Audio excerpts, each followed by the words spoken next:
Word आपकी life में आपको स्ट्रॉन्ग करता है और आपको लंबा जाने के लिए आपको ताकत देता है, परमेश्वर का वचन।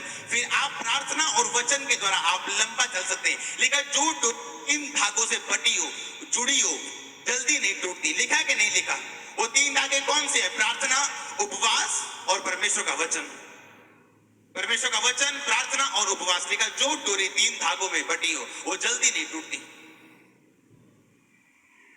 हालेलुया। वचन आपको क्या रखता है? आपको ठंडा रखता है। वो आपको ओवर स्पिरिचुअल नहीं होने देता, वो गलत रिएक्शन नहीं करने देता। परमेश्वर का वचन इसलिए इंपॉर्टेंट है आपकी लाइफ में। और कई लोगों की जिंदगी में सिर्फ वचन होगा, वो वचन सुनेंगे, बस वचन सुनाओ जी, वचन वचन सुनेंगे, लेकिन प्रार्थना नहीं हो। और वो वचन जो उन्होंने सुना उनकी जिंदगी में पूरा होता हुआ महसूस नहीं होता, इसलिए वो अकेला वचन उनकी जिंदगी में विश्वास को बढ़ाने के बजाय क्या करते हैं? कम कर देते हैं। इसलिए अकेला वचन भी आपके लिए क्या है? खतरनाक है। अकेली बाइबल भी आपके लिए क्या है? खतरनाक है। अधूरी जानकारी से अच्छा है कि जानकारी ली ना जाए, हाँ या ना। आज मैं आपको क्या बताया कि इस्साकार कौन था, कहां से पैदा हुआ था? वो पैदा हुआ जब लिया और राहेल उसकी 2 बीवियां थी, याकूब। किसको पता ये बात? लिया से वो प्यार नहीं करता था जितना वो राहेल से करता, इसलिए वो ज्यादा टाइम कहां रहता था? राहेल के पास। एक दिन लिया के बेटे को, बड़े बेटे को, रूबेन को, मैदान में एक जड़ी बूटी मिलती है। वो राहेल देखती, राहेल बोलती ये मुझे दे दे, इसके बदले याकूब तेरा और मेरा पति, आज मैं तुझे उसके साथ रहने दूंगी। लिखा वो जड़ी बूटी लेती है, अपने पति याकूब को भेज देती है। हम पढ़ेंगे बाद में 14 आयत से। और जब उसे भेजती है, लिखा याकूब उसके पास जाता है, लिया के पास, और वो गर्भवती होती है। और उसके कौन सा बेटा होता है? उसका नाम क्या रखता है वो? इस्साकार, यानी मजदूरी में मिला पुत्र। और अगर आप बाइबल पढ़े, जब आप उत्पत्ति में आपको पढ़ाता हूं, आगे बाइबल में लिखा हुआ इस्साकार एक ऐसे गधे के समान बना जो मैदान में घास को देख के बैठ गया और मजदूरी लेने से प्रसन्न हुआ।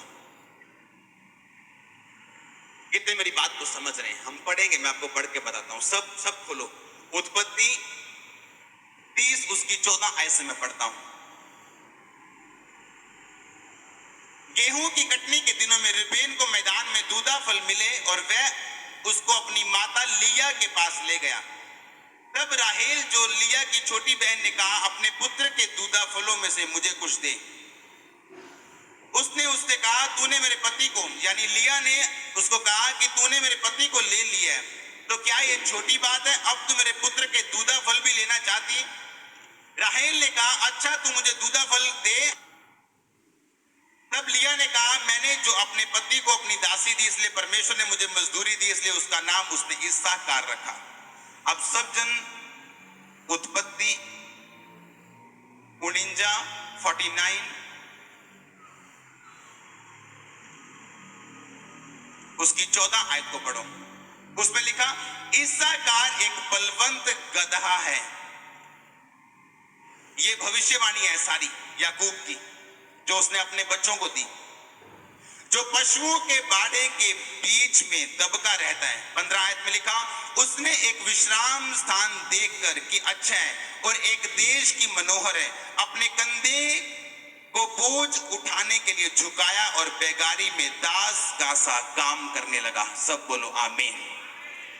कैसा काम करने लगा वो? ऊंचे बोलो, बोलो दास के जैसा। कैसा? क्योंकि वो पैदा कहां से हुआ था? मजदूरी से।